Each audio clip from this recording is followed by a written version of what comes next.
सतपुड़ा के पहाड़ों में बसा,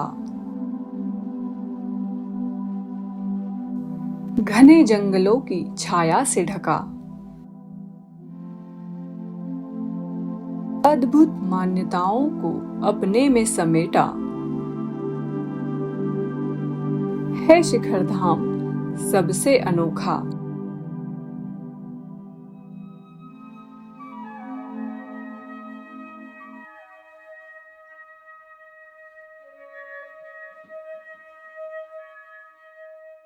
भारत की भूमि पर ऐसे तो अनेकों मंदिर हैं और यहाँ पर भगवान को कई रूपों में पूजा जाता है, लेकिन आज हम आपको एक ऐसे मंदिर में लेकर आए हैं जहाँ पर भगवान को नाग रूप में भी पूजा जाता है। जी तो हम बात कर रहे हैं मध्य प्रदेश के बड़वानी जिले में स्थित नांगलवाड़ी के बिलट देव की।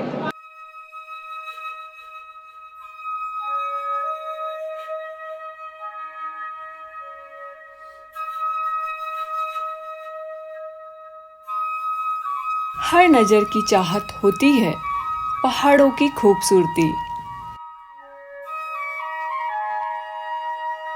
प्रकृति जो सुकून देती है दुनिया में कहीं और नहीं मिल सकता।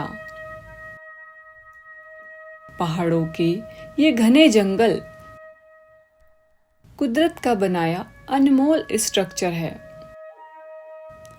प्रकृति के करीब इन पहाड़ों में असीम शांति का अनुभव होता है, इसीलिए लोग समय निकालकर पहाड़ों की ओर खींचे चले आते हैं। आज का हमारा ये सफर ऐसे ही पहाड़ों का है, जहां प्रकृति और अध्यात्म का अनूठा संगम देखने को मिलेगा। यहाँ विराजमान बाबा भिलट देव को नाग रूप में पूजा जाता है। नाग पंचमी पर यहाँ विशेष मेले का आयोजन भी होता है। इस स्थान का इतिहास करीब 800 साल पुराना है।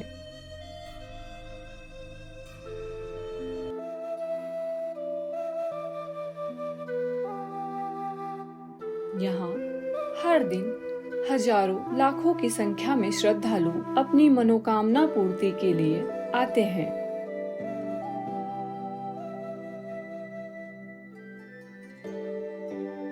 भिलट देव शिखर धाम तपोभूमि से मुख्य पुजारी राजेंद्र बाबा।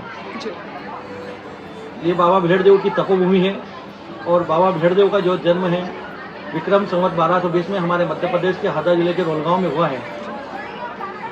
इनके पिताजी का नाम रेलन था, माताजी का नाम मैदाबाई, और इनके माता पिता गौ सेवा करते हुए उनकी कोई संतान थी नहीं।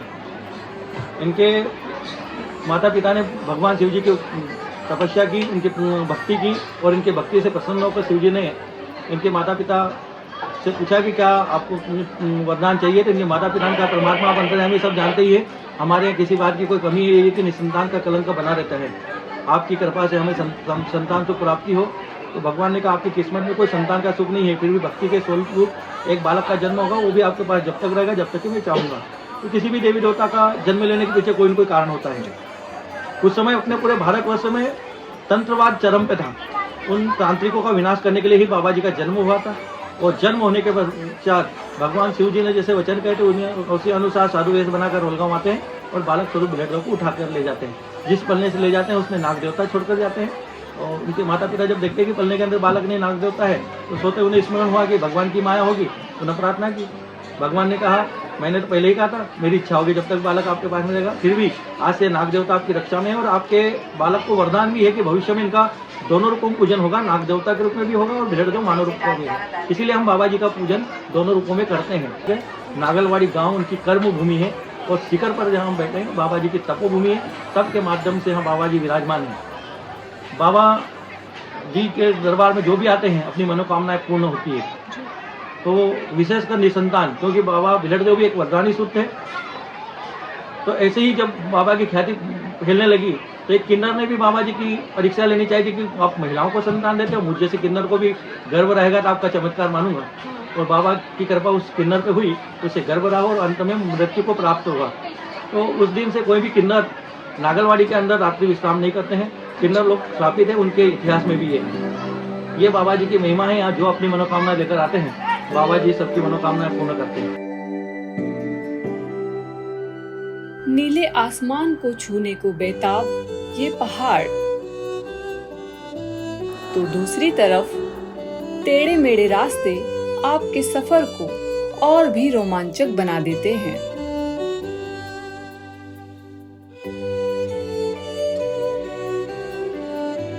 प्रकृति की गोद में समाया ये शिखर धाम आपको भगवान की भक्ति में डूबने को मजबूर कर देता है।